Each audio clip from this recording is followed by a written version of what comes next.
और ताया आपको पता ये जो मीनार पाकिस्तान है, हाँ, चबुर्जी के साथ इसकी मंगनी हुई थी। मीनार पाकिस्तान ने जवाब दे दिया था। क्यों? कहता चबुर्जी आवारा जी हैगी, चौंक च खड़ी रहती, ढोला वाले विच वड़ के सुते।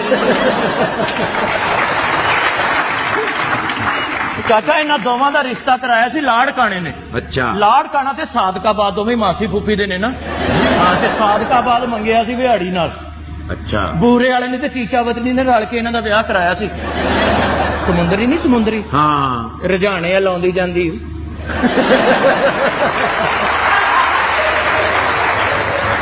सच्ची क्या कह रहा है? इन्हां दोवां नूं उत्तों वेखे चूड़ काणे ने।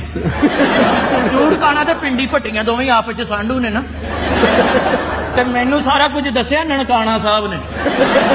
ननकाना साहब ते जड़ा वाला दोवें क्लास फेलो ने ना। ते जड़ा वाले दे हत्थों हड़प्पा मरिया सी। क्या मामू कंज नहीं, मामू कंज तगड़ा नहीं रहिंदा। ओदा ऑपरेशन होया, एडी पत्तों की निकली।